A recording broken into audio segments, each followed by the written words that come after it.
The little guy was liking that one this morning. Maybe I was liking it a little bit more than him, but I go to the Deadpool version. I think it's ridiculous and funny. Anyway, welcome back. This is another episode of The Maturity Project, and I'm your host, Chad Everett Broshears, or Chad Everett Broshears to some, if you know, you know. What I'm talking about today is really how many times do you need to keep hearing the same thing? You keep hearing people, and like it's interesting how I've looking back, hindsight's taught me so much, and to have people constantly tell me something specific, they see certain skills that I may not give as much credit to, or a particular talent or something that I'm just not myself. I've just not given myself any kind of real credit or acknowledgement for that, and likely defaulted. And I believe that in a lot of these instances, I actually just defaulted that other people are skilled the same. I think that's just when you default there, it's kind of shocks you a little bit when you realize that other people aren't developed in that way, or not to the level that you are. And it shows up in ways that you think. Common sense is another version of that. But the concept of common sense, everybody should know this, everybody should be able to do this, whatever. Common sense is everybody should know this, base level knowledge. Well, that's in the same family of what I'm talking about, which is people will tell you something about you, and you may not really give it the credence it deserves, the credit that it deserves. So that's what I wanted to talk about today. We've all been complimented on whatever it is that's unique to us, whatever our gift is that makes us different. We've all had those compliments. It's the value systems that we have in it, the acknowledgments that we're willing to give it should be attached to the value systems that we have. That doesn't mean that value systems are linear. They're spherical in the way that they work. There's not a one direction on value. It's most of the time we just look at that because of how closely it aligns with something specific we want to accomplish and how we've put a path into that thinking process, where other people have the same concepts, the same values, but yet there's a different expression of them and a different point of intention or attention in those values. So the acknowledgement, man, how many times you need to be told before you finally accept that and then, utilize those talents to help truly have you stand out in a way that makes your life more rewarding. That's really, to me, that's such a huge gift to be able to have that introspection and to create such a depth of awareness. So in this process, and the intention of the Maturity Project is let's just create some clarity. Let's get some clearings that we can build from. We go through our entire life. Every second, we're imprinting something. Sometimes what we're doing is we're further strengthening an imprint from previously developed, and the awareness of that, and when the event happened, and then what is the consequences or the outcome of that event, and the way that we think, the way that we process the information, it's those things. If you don't really get much out of what you're currently going through because the imprint isn't allowing it for you, because you're busy, you're distracted, your mind is busy elsewhere, then that can be, you're strengthening the imprint that you're currently occupying. That experience, that thought.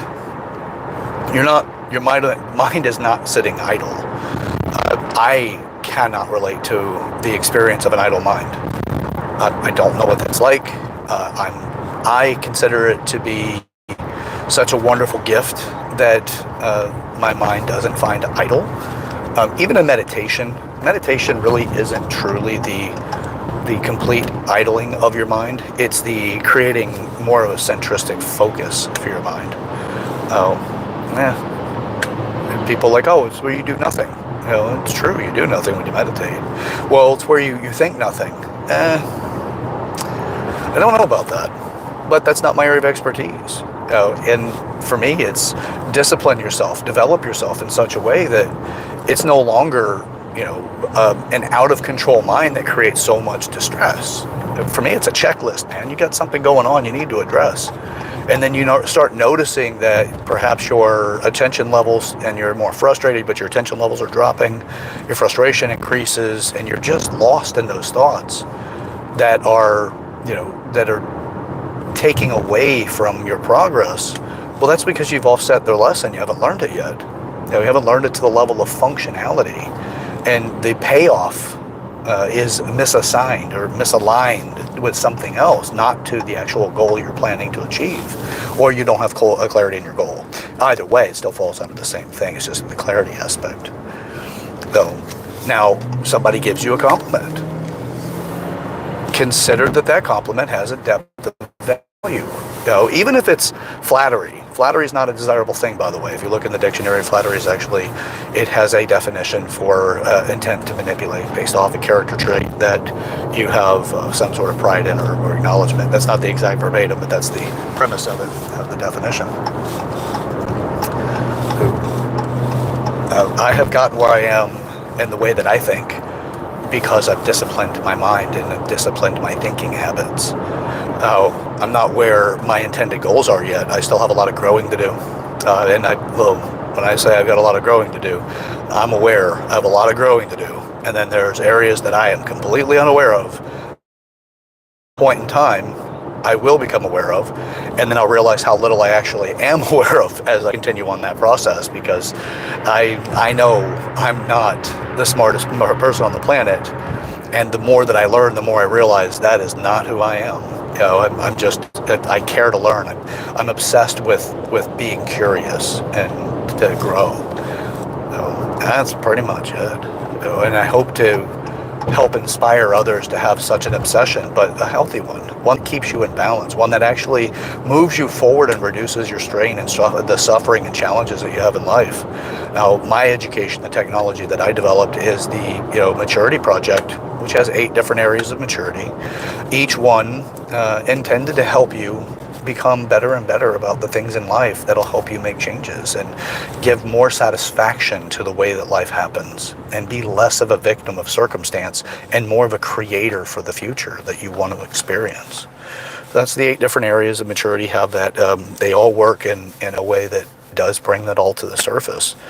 Not the expert in any of those areas, really. I have my own level of experience and my own personal life expertise in them, but as far as the human, to the species, I would not put myself in the expert category necessarily. I would put myself in the student category that is intended to get better.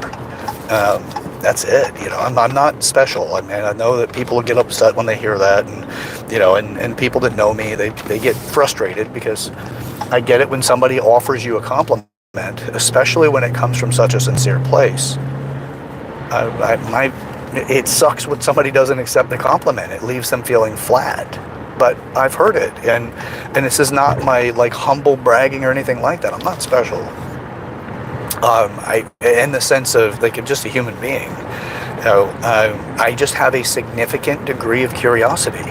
I want to know. I'm so interested in finding out and learning and developing that it gives me such a benefit, where other people may not be as curious. They become experts in specific directions.